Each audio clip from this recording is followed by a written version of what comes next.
This meeting is being recorded. Okay. Good evening, everybody. I'm hoping everybody, most of you are in New York, but some of you are in Korea, and some of you are in China. So it's good evening here and good morning over there. Anybody in Europe? No. Okay.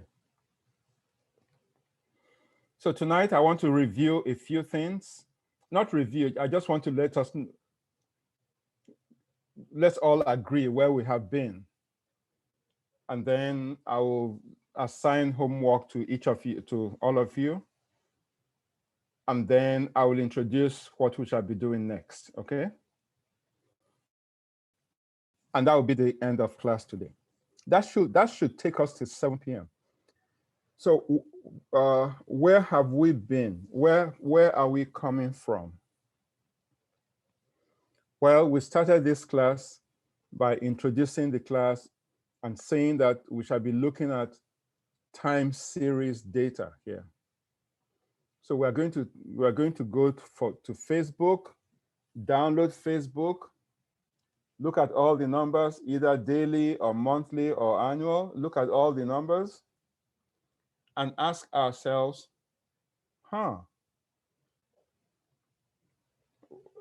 what generates these numbers? Why are these numbers the way they are? Okay? Because if you download Facebook and you download GDP or interest rate, that is Facebook prices, and then you download another company's prices and you look at them, okay? You see a series of numbers here, you see a series of numbers here. But then it's possible that the underlying structure of each of them is different. Just like you look at two cars, one car here, one car here, there are two cars, but what's inside of them, the engine that drives one car is different from the engine that drives the other car. It's like if you compare Tesla, you know, the most upscale Tesla with, for example, uh, uh, uh, Datsun. Oh. Okay. Tesla, high-end Tesla, and maybe Toyota or Datsun, one of those cars.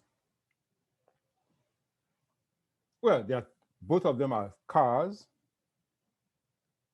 but the inside of the Tesla, if you rip open the Tesla and look at the inside, the engineering inside, the work inside, and you rip apart the Toyota or the other car and you look, both of them are cars, but what drives them, the engine, the system inside here and the system inside here, they're different.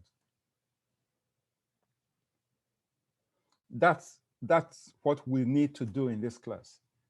Given any car, we need to say, what is the system that drives this one? What is the system? What is the internal architecture of this Tesla?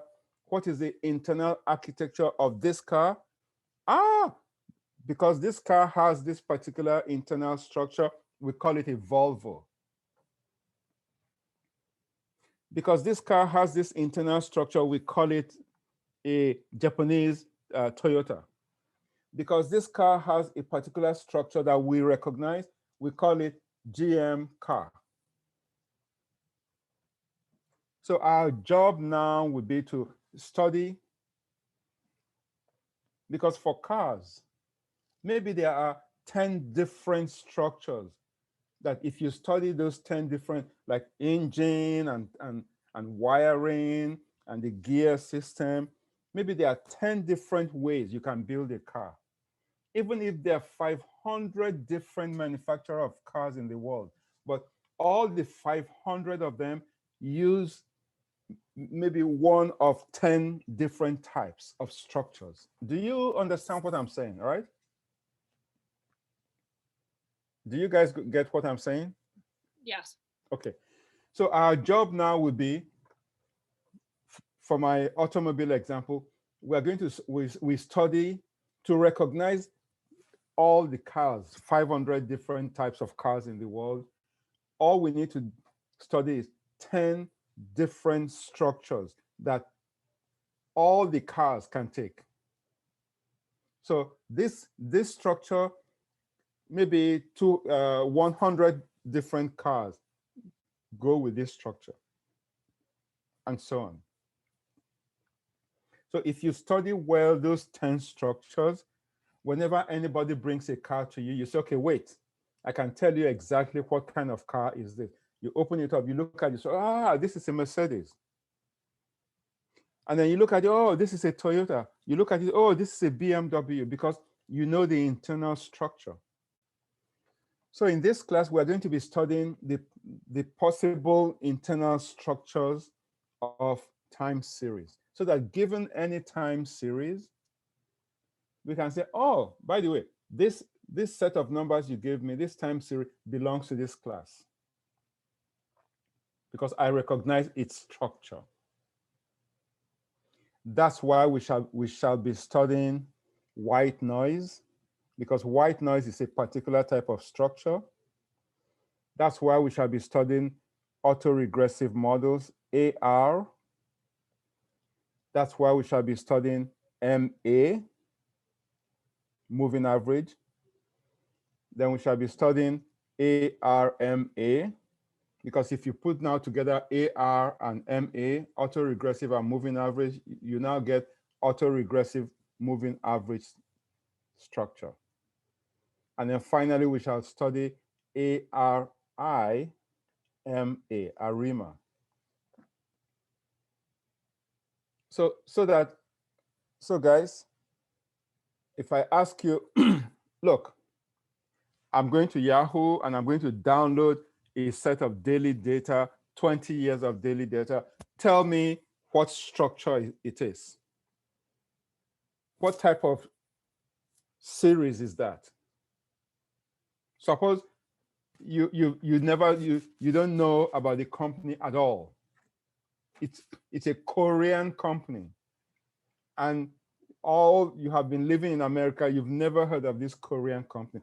But I go download the time series for that Korean company for 20 years,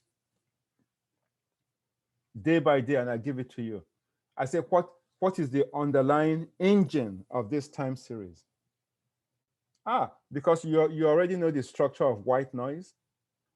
You already know the structure of autoregressive. You already know the structure of moving average. You already know the structure of ARMA. You already know the structure of arma. You already know the structure of arima. You can say, Professor, this time series you just gave me is a moving average model. It's a moving average times, follows the moving average structure. And by the way, as everybody will see,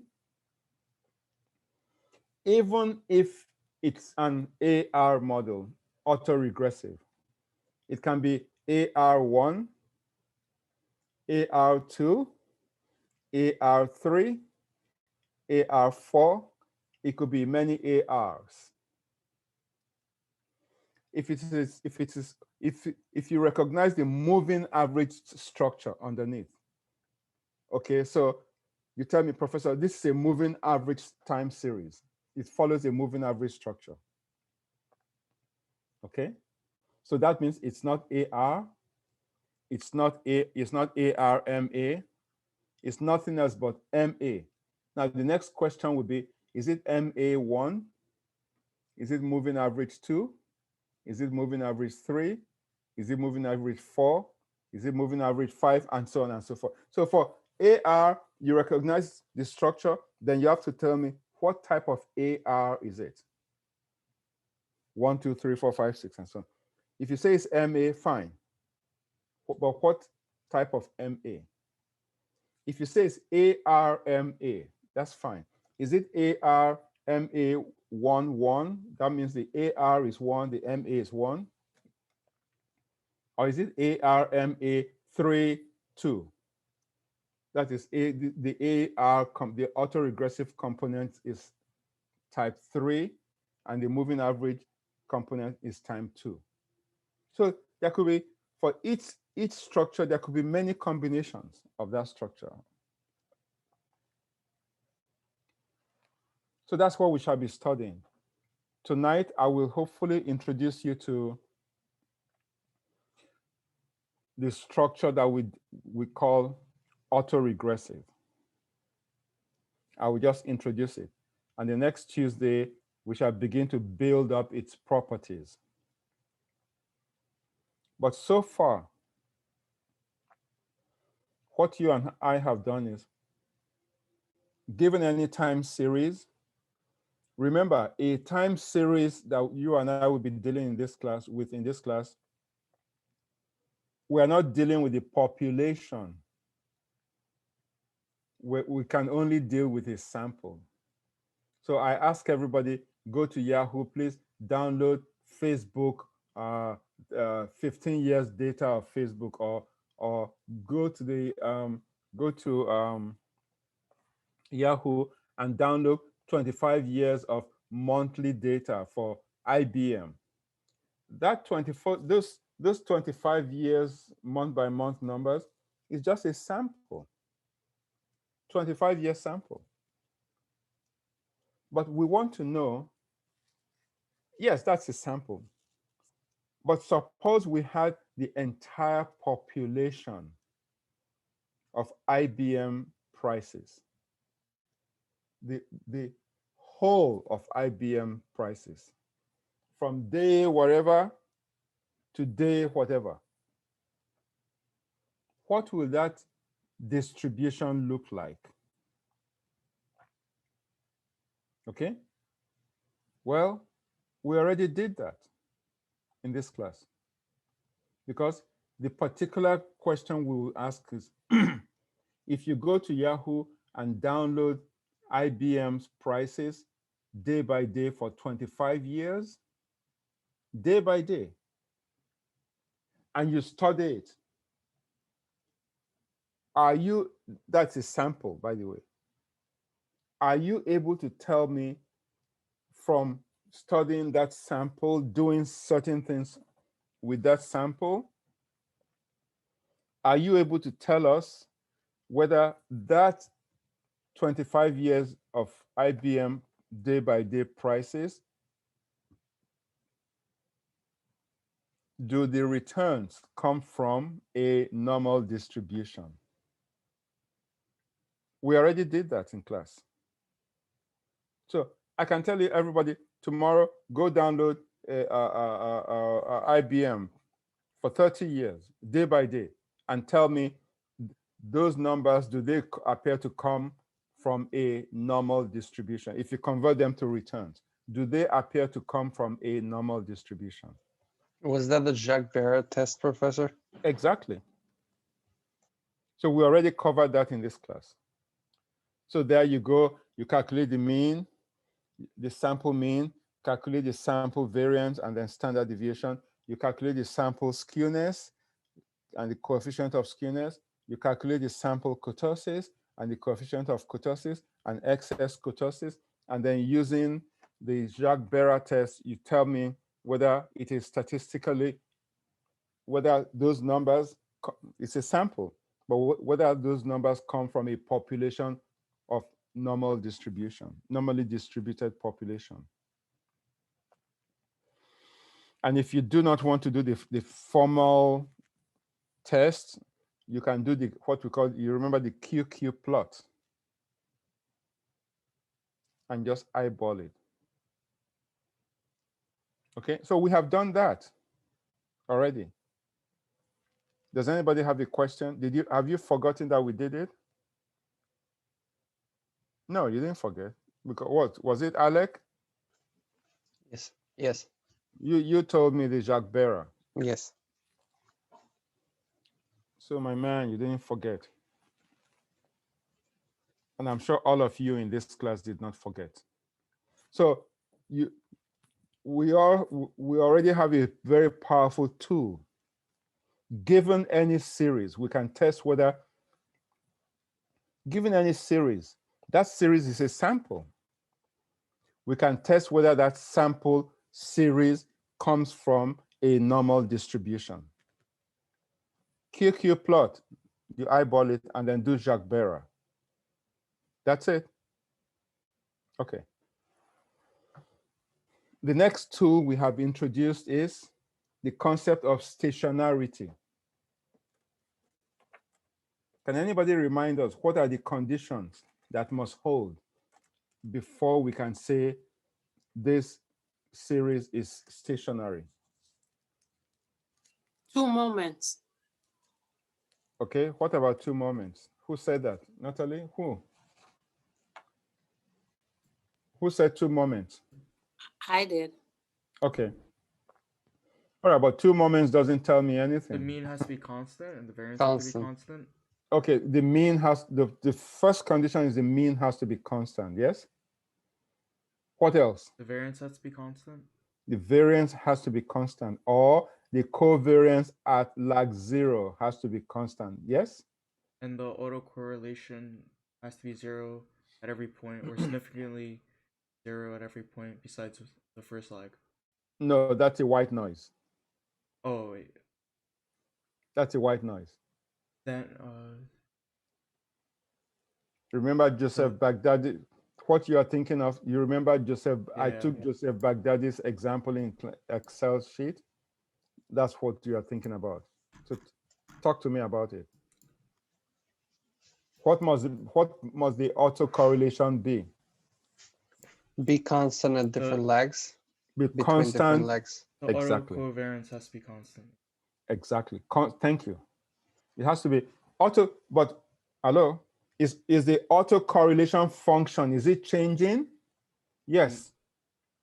The function is changing. The autocovariance for lag 1 is different from the autocovariance for lag 2, but autocovariance for lag 1 should be the same wherever you begin. Yes?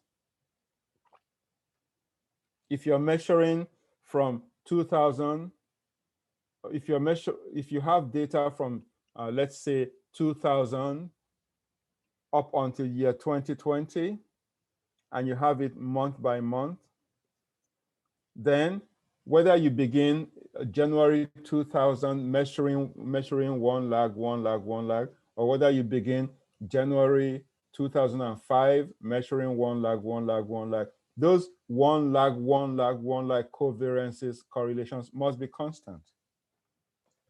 Professor, Yes. is this the same way as saying, like, for example, we have January 1920 and the outer correlation between January 1920 and February 1920, and it should be the same as it is in January 2000 and February 2000? Absolutely. Okay. As long as you maintain how many lags between them? One lag, one One. month. Yeah. But will the autocovariance between January, what was your first date again? January 1920. Okay, January 1920 and March 1920, will it be the same as the autocovariance between January 1920 and February 1920? No. No.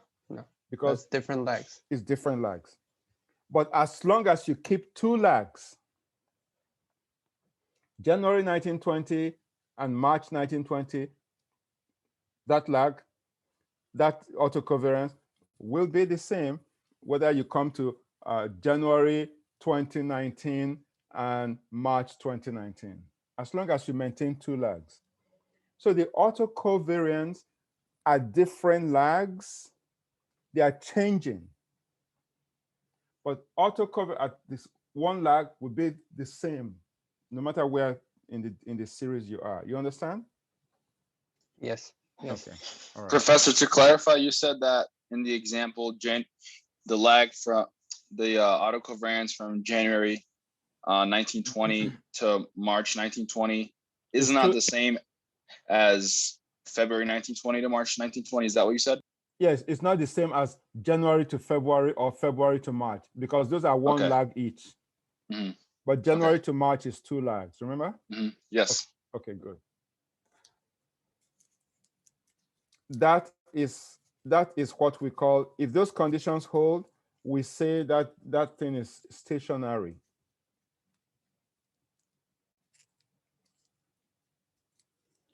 Now, so we already talked about determining the nature of the distribution. Does it come from a normal distribution? If it doesn't come from a normal distribution, okay, then it's not. That's the one powerful tool we have learned so far. Another powerful tool we have learned is the concept of stationarity. But why is it important? Why is stationarity so important?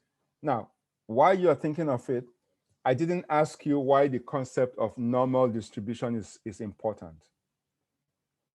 Because you already have taken statistics and you have taken Echo 4000. So you should have this answer. Why is it important for us to know whether a distribution is normal or not? So let's settle that before we continue with stationarity. So you can make assumptions that can hold and make hypothesis testing. You can make hypothesis testing, you can make assumptions. And by the way, the mathematics is so easy because any distribution that is normal, how many parameters, how many things do you need in order to be able to describe that distribution totally? I think 2. How many moments? 4? Is it 4 moments? How many moments do you need in order to be able to describe a normal distribution completely? No, actually it's only 2. It's only 2. Yeah. The Jacques-Barré test only has skewness and kurtosis. Yes, but if the skewness and kurtosis are 0, if the skewness is 0 and excess kurtosis is 0, then it's a normal distribution, right? Yeah. So, yes. So again, normal distributions, oh my God, they are so easy to handle. No, they're not easy to handle. They are relatively easier to handle compared to the alternative. Because if the distribution is not normal, then you need mean, you need variance. What else do you need? Skewness. What else do you need? Kurtosis. I mean, you guys try doing the mathematics of an equation where you have to deal with mean, variance, skewness, and kurtosis. Just give up. Just give up the ghost. Or go take go take many statistics classes or higher level mathematics classes. Because it is complicated. But if we know that the distribution is normal, voila.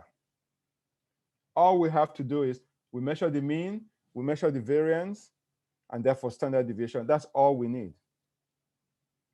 And we can identify the type of normal distribution it is, and then we can use it to do prediction.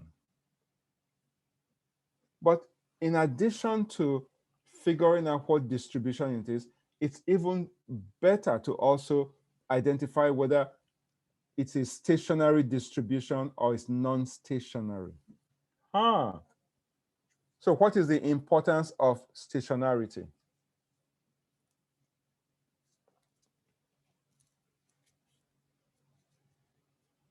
Well, remember, a stationary distribution has mean of what? Constant, yes? Yeah, mean and variance that are constant between lags. Mean and variance that are constant. If the mean is constant and the variance is constant, that means you can predict it. Let me give you an example. Suppose the mean of the returns to S&P 500 index. Suppose the mean is constant. Then let us say you measure, let's say the mean it's 10%. The mean return is 10%. And the standard deviation is maybe 6%. And we know that for sure. It's constant. Then you go take a series of data one time, you measure it, bingo, it's 10%. It's exactly the same mean. Maybe you took it from year 1905 to year 1935. You measure the mean of those returns, it's 10%.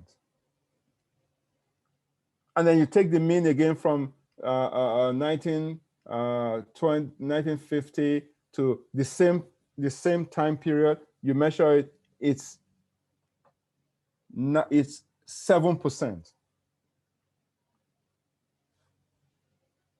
And then a few years later, you take the same, maybe 20 years, how many years from 19, you take the same 30-year data, but beginning in 1980, 1981 up to 2010, 30 years. And the mean is 12%. But we know, let us assume we know for sure that that is a stationary distribution with a mean of 10. But the first 30 years data you took, it was 10. The second 30-year period you took, the mean was 7.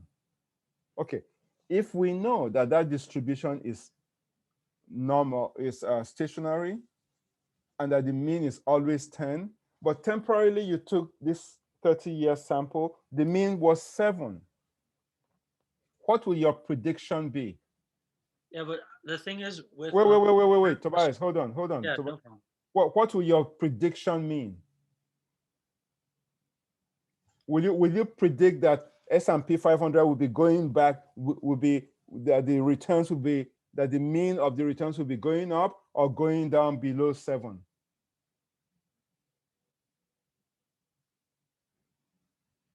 Let me say it again. Tobias, Can you repeat the numbers, Professor? Okay, I'll give you the numbers again. Tobias, give me your comment. Well, I was just saying, I was thinking, in terms of financial products, like say the S&P, my question is the kurtosis, or like the right tail events, that doesn't factor into the stationarity of the instrument, correct?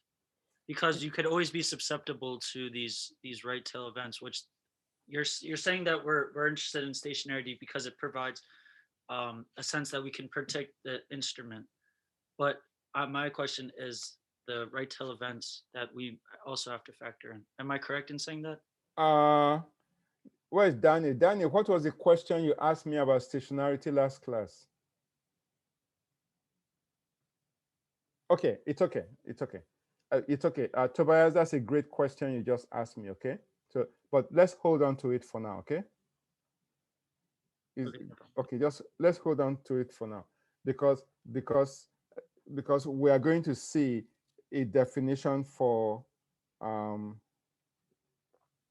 stationarity that I haven't really emphasized, but just give me a second, okay? Now, let me use another example to try and give you the just the intuition, okay? I'm not trying to make the numbers all correct, but just the intuition. Let me move away from S&P 500 and let me go to the more popular series called interest rates.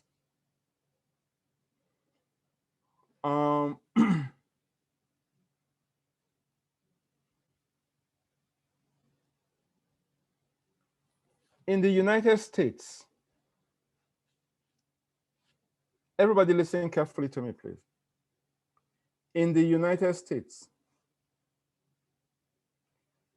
what are interest rates now? Are they low or are they high now? Low. Low, okay. Very low. Very low. Now, I ask all of you, give me a probability that interest rates will be going lower or interest rates will be going higher from where they are now. Give me a probability that interest rates will be going lower than they are now, or interest rates will be going higher than they are now. Which probability will be bigger? The probability that interest rates will go lower than they are now, or the probability that interest rates will be higher than they are now? They go high. That's a So- high probability. So if I ask you to give me probability of interest rates going below what they are now and interest rates going higher than they are now, the larger probability will be that interest rates will go higher. Is that right? Yeah. Good. Okay, just give me probability numbers. Anybody? Sophia, Alec, give me 95% probability. that. It'll go up. They go up. And therefore, what probability that they go down below what they are now? 5. Is that right? 5%. Okay. Everybody agreed. What if 1 year from now, I know that's not going to happen, knock on wood. What if 1 year from now, interest rates in America, that's exactly 12 months from now, exactly, what's today? Today is March 4. Exactly March 4, 2022, 1 year from now. If interest rates in the United States are 15%, 15%. And at that time, I ask everyone here, give me two probabilities. One probability that interest rates will be going above 15%, because 1 year from now, they will be 15%. And I ask you, give me probability that interest rates will go beyond 15%. And also give me probability that interest rates will go below 15%. Which probability will be larger?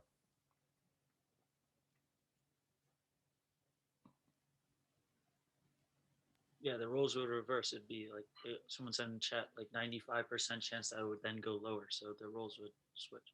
Exactly. Why? Why do you say that? Historically speaking, looking in the past. Historically speaking, if you live in the United States, historically speaking, I cannot tell you exactly what the average interest rate in the United States are. I cannot tell you that I really cannot tell you that the average interest rate in the United States is 7% or 8%. I cannot tell you that. But what I can tell you is anytime interest rates are this historically low as they are now, there's a bigger chance that interest rates will be going up. And anytime interest rates are historically high in the United States, like 15%. In fact, the last high interest rate that I remember, being an old man now compared to you guys, is 13%. If interest rates are 15% in America, chances are they are headed down. So if I ask everybody now, what is the long-term average interest rate in the US economy? You don't know where it is. I sure as hell, I don't know where it is, but I can tell you that interest rates in the United States, historical average is somewhere between 1% and 15%. Do you agree with me? Yes. Yes. Yeah, Yes. yeah, I may not know exactly whether it's somebody just said 4%. I don't know if it's 4. I don't know if it's 6. I don't know if it's 9. But what I know for sure is that given the history of interest rates in the United States, the average long-term interest rate in the US will be somewhere between 1% and 15%. Nobody can argue that.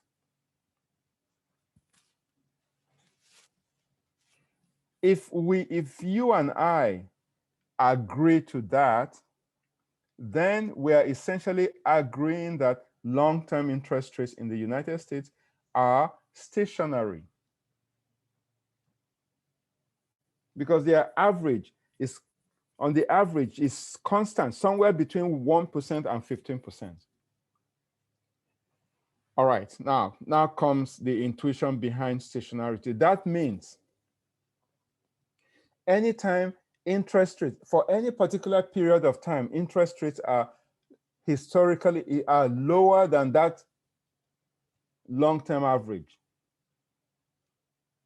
So if interest rates today are lower than that long-term average, we don't know exactly what the long-term average is, but we know it is between 1 and 15. But anytime interest rates are 1% in the United States, then chances are interest rates are headed where? Up or down? Up. You follow me? Hello? Yes. Yes. And anytime interest rates are high as 15%, then chances are that interest rates are headed where? Down. When interest rates behave like that, we say interest rates are mean reverting. Exactly. Who wrote that? Ian, thank you. That's exactly it. Ian, I mean, what will I do without you in my class? Because you just saved me, your lazy professor, you just saved me some typing. I was going to type that in my chat. Thank you, Ian. I was going to open up the chat and frantically type mean reversion. That's exactly what it is.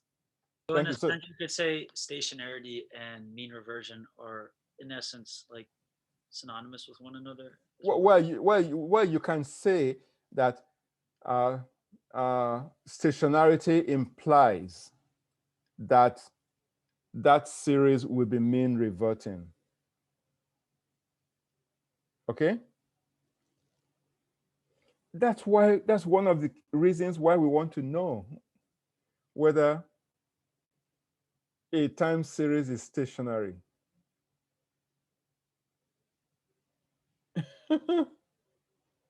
Now, if it is mean reverting, then can you, but conceivably, can you predict that series? In an ideal world. Yeah, then you can, at least you can predict the direction. Yes, over a long period of time, you can predict it. Maybe not exactly, precisely, exactly, bingo. So large numbers, like in the short term, it might not, but over it's the law of like large numbers, I would say. Well, over in the long run. Again, who said that? Who just said large numbers now? Tobias. Tobias, you know, again, what you just described is a concept in time series analysis we call co-integration. Again, if time permits, you and I are going to touch upon co-integration, okay? So the concept of stationarity is very important because if we can prove that stationarity exists, again, what type of stationarity are we talking about here? Weak or strong? We're talking about weak. If we can show that stationarity exists, then we're thinking mean reversion. We're thinking at least we can predict maybe the direction, and given other additional data, we may narrow down to the value, to the magnitudes, to the size of the number. All right? So another tool we have introduced, I have introduced to you now, or we have introduced to ourselves in this class, is that of stationarity. By the way, we are not done. We are not finished with stationarity, because we have not, just like we had a test, statistical test to test for whether a distribution is normal or not. We also have statistical tests to determine whether stationarity exists or not. We haven't discussed those tests in class yet. That's why I'm saying I have not finished with the idea of stationarity, because in the near future, I'm going to introduce you to how do we test for stationarity? What is the formal test for stationarity? What is the formal statistical test? Just like Jacques Berra is a formal test of normality for the distribution, we have formal tests for stationarity. We shall discuss that in the near future, okay? So that's the second big thing we have been introduced to in this class. Now that we know about distributions and we know about stationarity, we're not experts, by the way, far from it. But at least we've introduced ourselves to those terminologies and the definitions. The next thing we need to go and do is,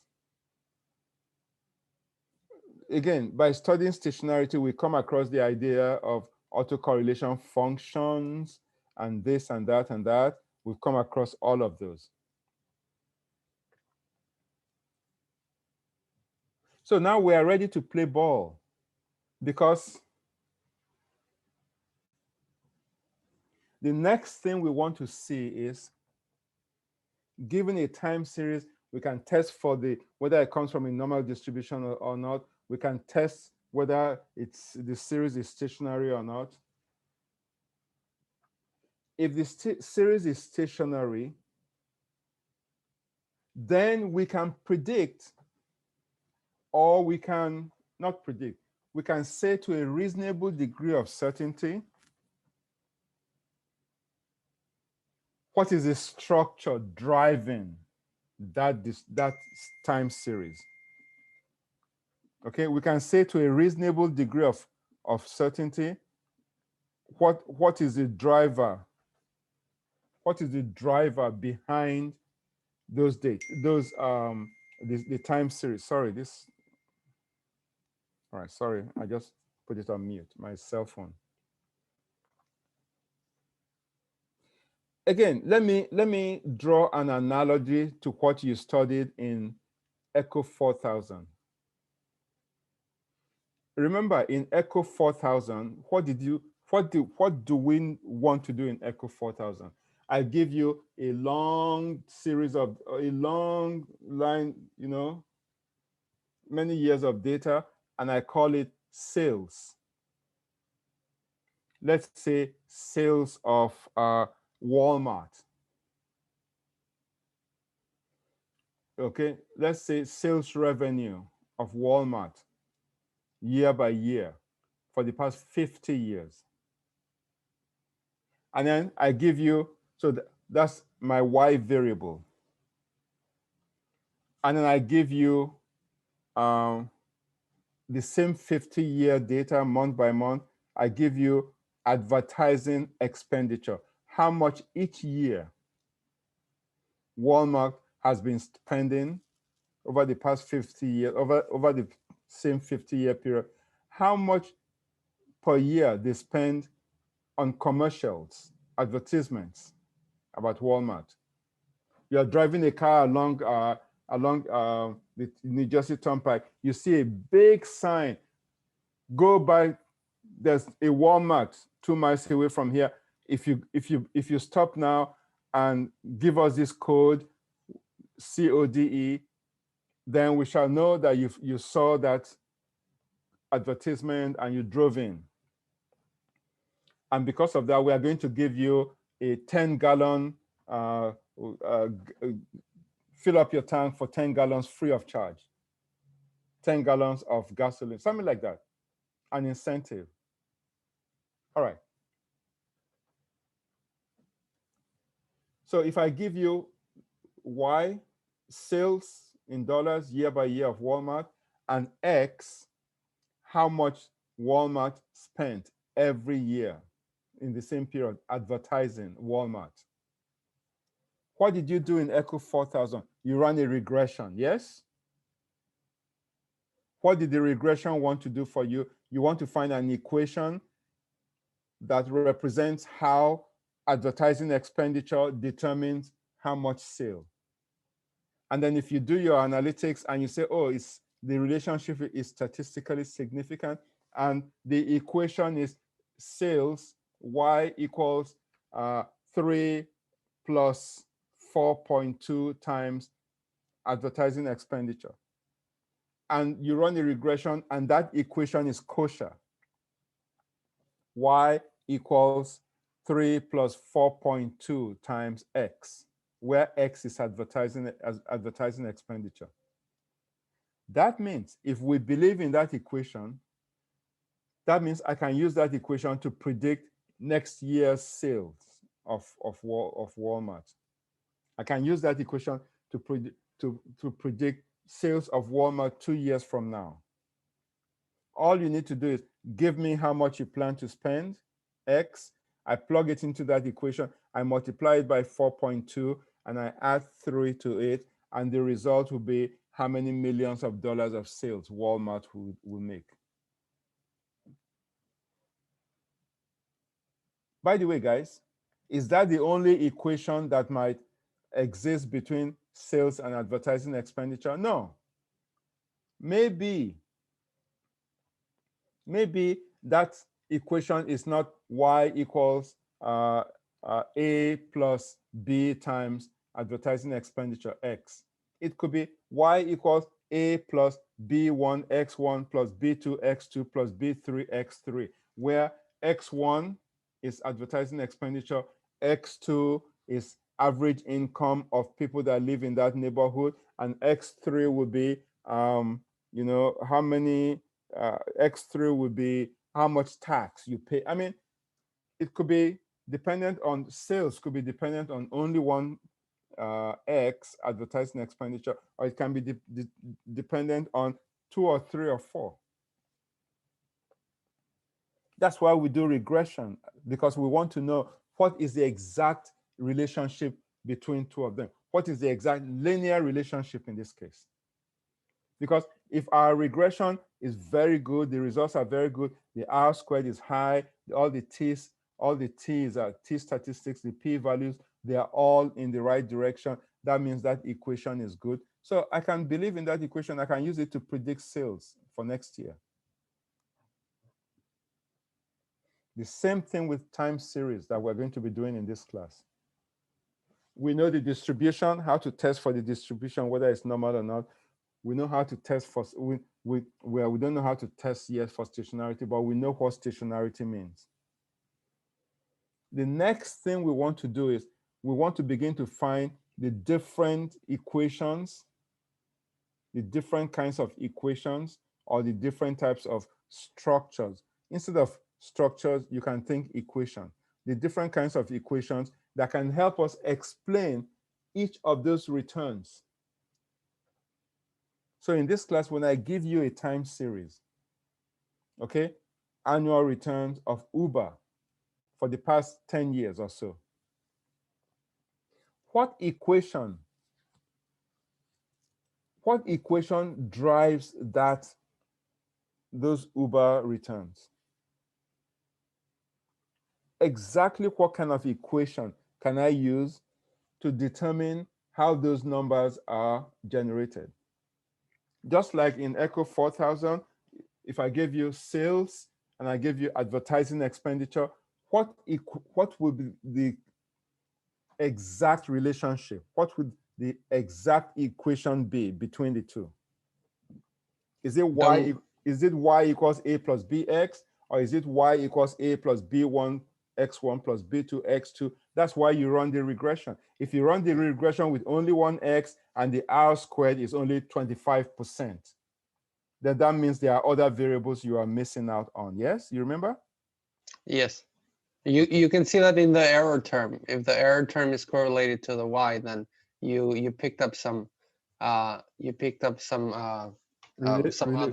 You've picked up something. You're missing something else if the R squared is not good, and so on and so forth. So, but if you run suppose you run that equation and the R squared is 99.9%. I found the equation.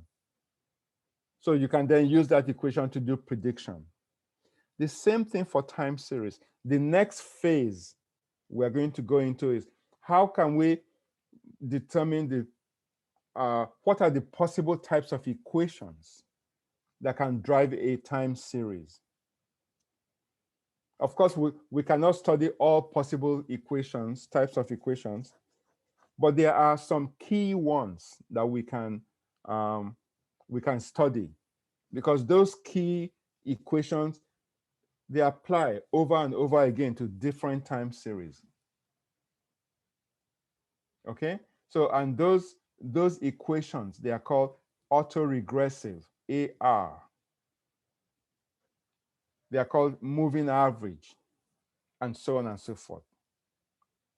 So we are going to be studying autoregressive types of models, that's AR models. We're going to be studying moving average models, or MA models. But we already started, because we started by studying what is a white noise. Now, let me go back to Echo 4000. Remember, in Echo 4000, let's focus now on 1x. The first thing your professor wrote on the board was y equals a plus bx plus the error term. Remember that, everybody? Yep. Yes. Okay, plus the error term. But when we do OLS, we're assuming that there are many assumptions for OLS, the ordinary least squares regression line, to be good. One of those is that the error term would be the expected value of the error term would be 0.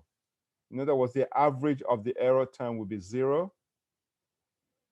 The variance of the error term would be constant.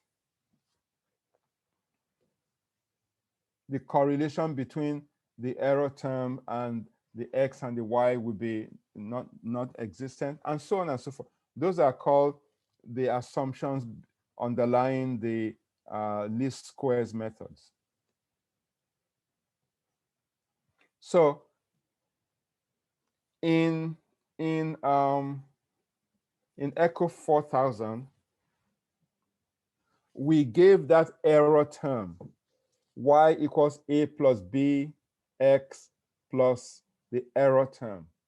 We gave that error term a particular structure.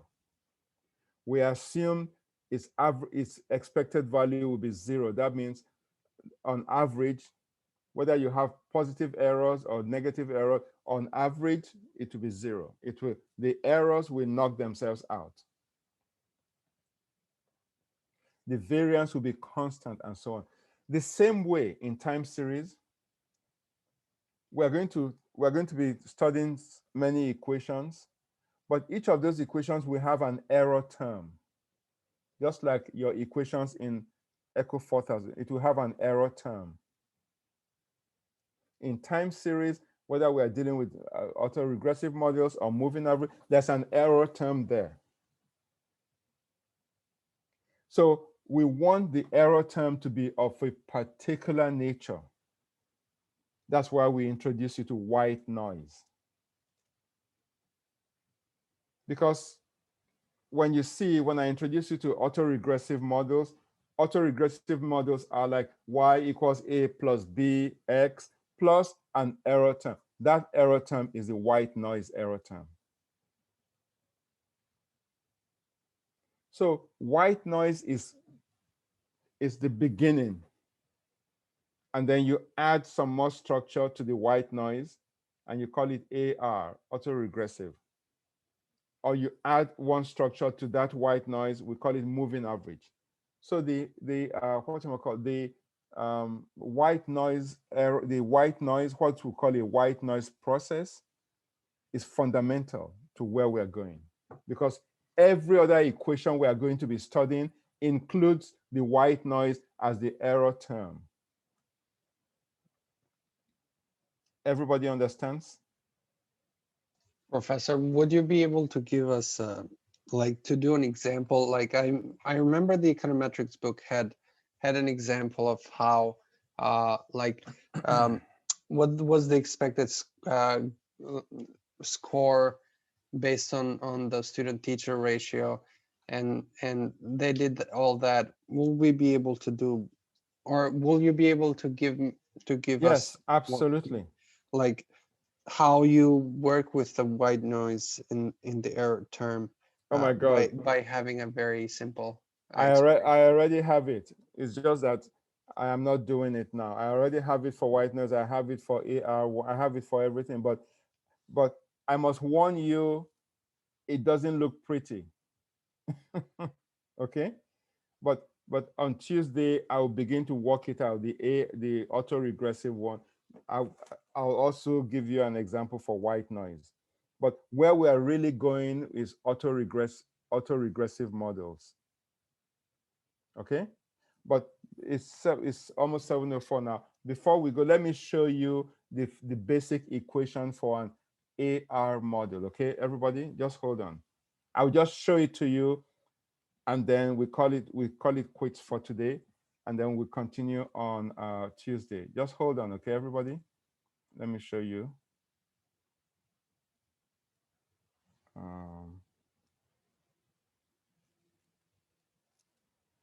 Okay, this is my textbook. What page am I on now? Let's go to page 52.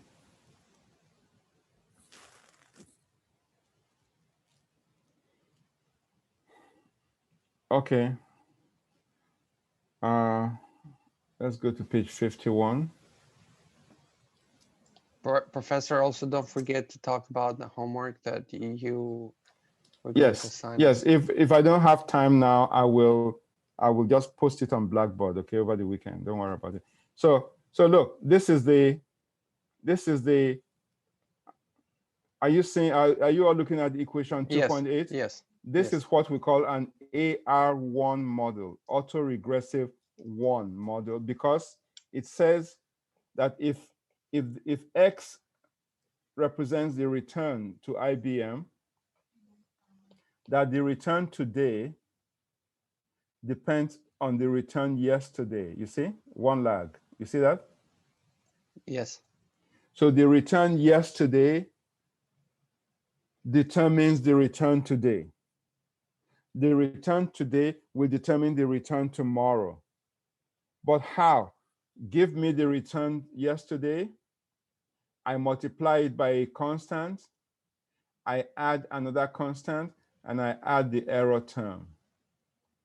So this is exactly like Echo 4000, but instead, in Echo 4000, we had Y, the alphabet Y here, and then we had X here.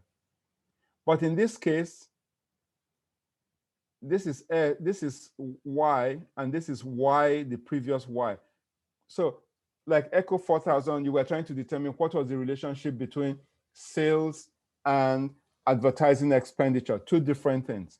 But what we make that model autoregressive is we say the sales for Walmart today is equal to, depends on the sales, only sales, no advertising expenditure. The sales of Walmart this year depends on sales of Walmart last year. But how does it depend on it? Well, give me last year's sales for Walmart. I'll multiply it by this constant, maybe 2.5, then add 6 to it, and then give or take an error term. This error term, we assume, is a white noise process. You see that here in this equation 2.8, where A, the series of errors, this one, is assumed to be white noise. Okay, but remember when I defined white noise last week, I said the white noise process, you have constant mean, constant variance, and zero autocorrelations. Here in this AR1 model, we want this A to be white noise, a white noise process with mean, not constant. Mean is 0. 0 is also constant, but mean is 0, and constant variance. And because it's a white noise, what do we know about its autocorrelations at different lags? They must all be 0, all of them. Okay?